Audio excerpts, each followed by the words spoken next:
Some of you may have heard of Nemo, the clownfish. He was captured and taken far away from his home. You may have also heard that his father Marlin set off on a long journey to rescue him. And along the way, he met a few colorful characters, including a vegetarian shark. And of course, the story ends with the daring rescue of Nemo, and they all return home to live peacefully. But do you know what happened after that? A group of human scuba divers descended upon the reef where they all lived. They started scattering a lot of plastic bags and even drilling near the coral reefs. Panic swept through all the creatures living in the oceans. The tortoises, the sharks, they all got scared. And everything seemed lost. But then, with a flick of his fin, Nemo rallied the sea creatures to fight back. And guess what he did? He teamed up with a group of friendly humans who work at a place called the United Nations. And they recently signed a historic treaty called the High Seas Treaty that'll protect Nemo and many of his friends. I know, a lot of you must have realized I made up a little part of the story. But still, it feels so good to know that this High Seas Treaty will really be helping our friend Nemo and many of their friends. So in this episode, we talk about how the ocean is getting a little bit safer once again. For those of you who are listening to this podcast channel for the first time, hi there, you're listening to What's New Today, a kids and family podcast about current events shaping our world. This is Sangeeta, your host from India, and in every episode, I'm joined by a bunch of curious children who love to talk about interesting stories from the real world around us. And in today's episode, I'm joined by... Hi, my name is Tweesha. I am 8 years old. Hi, I'm Saatvik. I am 9 years old. I study in 3rd standard in Children's Academy, Mumbai. Hi, my name is Rachita. I'm 9 years old. I live in Mumbai, Malad. I study at Children's Academy Group of Schools, Bachani Nagar, Malad.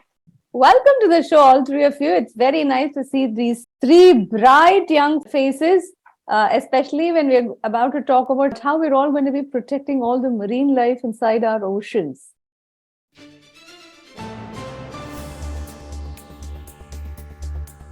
Before we delve into the topic directly, shall we play a quick tiny little quiz? Yes, ma'am.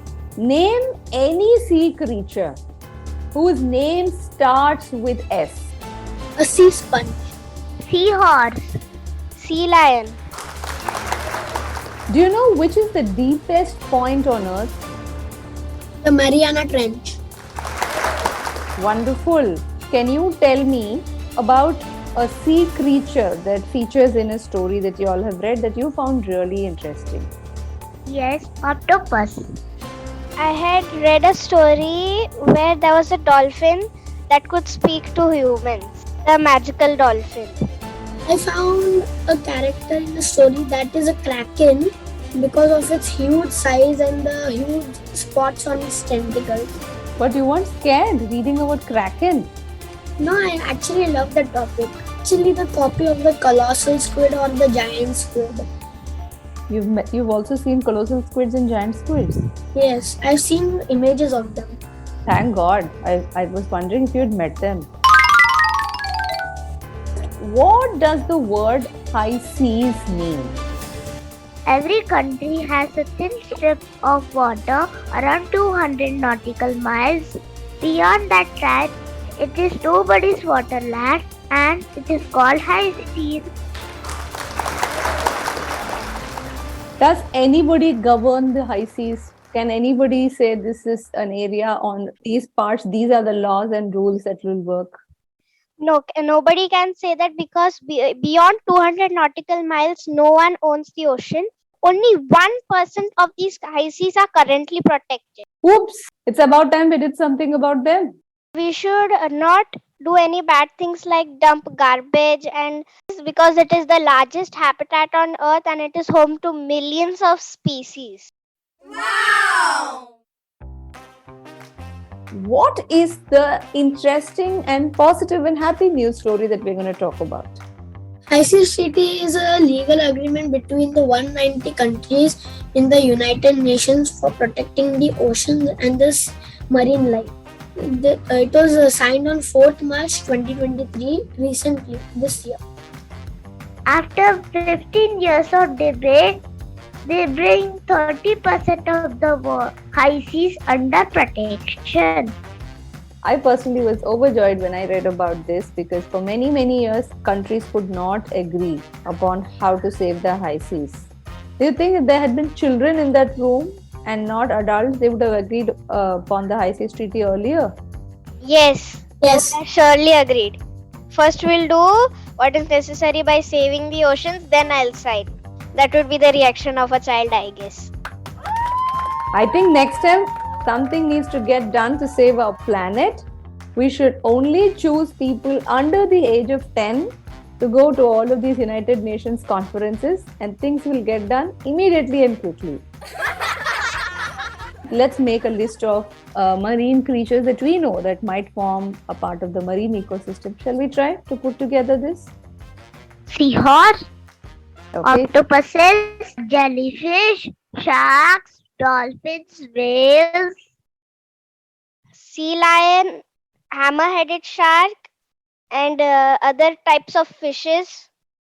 Blue whales, dolphins, the immortal jellyfish, and there's a new organism found in the trench that is Eulythaneus plasticus. Eulythaneus plasticus. Where do you come across names like this? I search in Google and I see videos in YouTube also. Oh, wow. And you did not come across any kraken yet. No, because krakens are not real. But it's very interesting, right? So all of us have named creatures that are reasonably big. None of us named some of the tinier creatures that live in the ocean. Ma'am, can I try and name one? Yeah, Coral reefs also come. absolutely. And all the other plants like seagrass. That is very right. And a lot of tiny, tiny little creatures also live on the coral reefs. I don't know their names either, but even these form part of the marine biodiversity. So now this High Seas Treaty seeks to protect 30% of our oceans. When I went through this High Seas Treaty, a very interesting word that popped up into my head was protecting marine biodiversity. Rachita, what does that word mean? Do you know?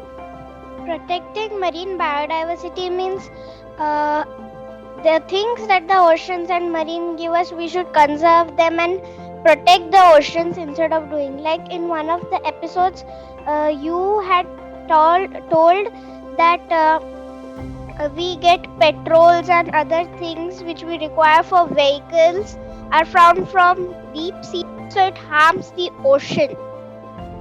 The High Seas Treaty will also try to limit how much we do deep sea mining. What do we mine under the ocean for? we mine for oils and minerals. I've seen they send some robots to the seabed. They remotely control it and they suck out the minerals from the seabed. Sounds like Iron Man flying deep into the ocean and flying out with some precious metals, something like that. So deep sea mining is, so there'll be this big machine that will go down to the ocean floor. It will drill. And when it drills, all that dust will fly out, right? So there'll be all this sand on the ocean floor, it will fly out. When the ocean gets filled with all this dirty water, with all the dust around it, do you think marine creatures will get hurt when we do these kind of mining activities? Yes, pollute the sea. Marine creatures will die. I think that whales are type of elephants, but they're inside water. I think that if there is a herd of whales in some other direction, whale listens to the sound and goes to the direction, and that is almost similar to what the elephants do. If all this murky water, of all this sand gets mixed into the water, how does it affect whales? So if a whale gets lost, then the echolocations they use, it will be not working because it will be interfered by the dirty, impure water. You were spot on, 100% correct. Do you think we know more about the surface of Mars, or we know more about all the creatures in our own oceans? Which do you think we know more about? Our own. So our own Earth, yeah, got it. We know more about our Mars's surface. Why? Okay. Because there are many species which we have still not discovered. We really know more about Mars than oceans. There are many things that may lie undiscovered and we do not know what use may it come for us. You know, you guys are actually right. We do know more about the surface of Mars than we do about our own oceans. Whoa! So now do you think the High Seas Treaty is even more important? Yes, ma'am. Yes. Yes.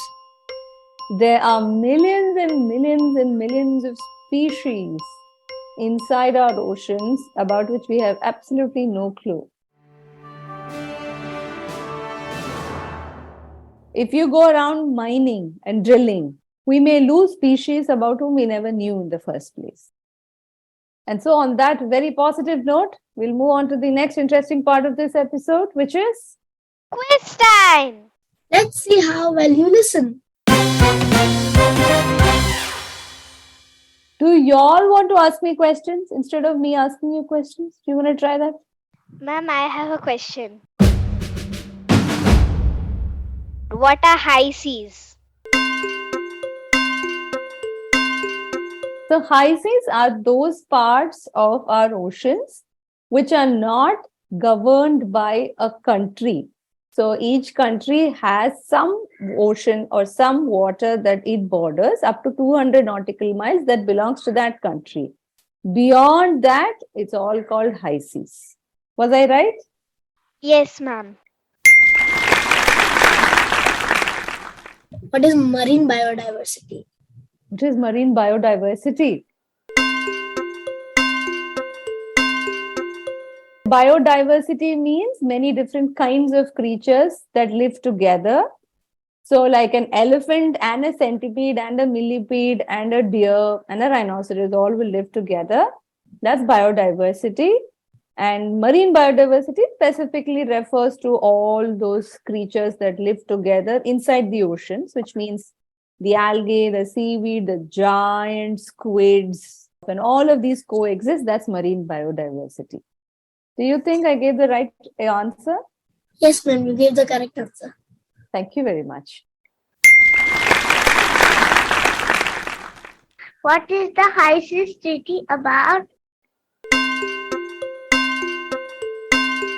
The High Seas Treaty that we recently signed was to help us protect at least 30% of our high seas so that people don't destroy all the creatures living there, overfish them, and hopefully we don't mine too much in those places and disrupt the seabed floor or the ocean floor in these places.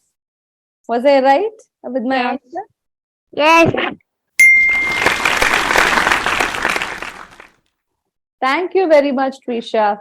So do you guys have any riddles or trivia that we want to close the episode with? I have a trivia that hammerhead sharks are actually not that much dangerous because even they have to hunt you, like they have to keep their mouth vertically because their mouth is on the down part of their body. And because of their bulging head, you can dodge them easily. Oh, so you're not worried at all if you come in contact with a hammerhead shark. You know exactly how to escape. No, I am worried, but the only thing is it attacks a bit slow. Did you enjoy listening to little Tweesha, Saatvik, Rachita and I discuss a real-life news story? Remember, this will hopefully help Nemo, Dory and many more of their friends stay safe and happy. Our next news story will drop on Monday and we'd love to see a few hundred more 5-star ratings and reviews on Spotify and Apple Podcasts. For those of you who would like an alert each time a new episode is released on this channel, you can join a WhatsApp community. The link to this is given in the show notes below. And Thanks Thanks for listening.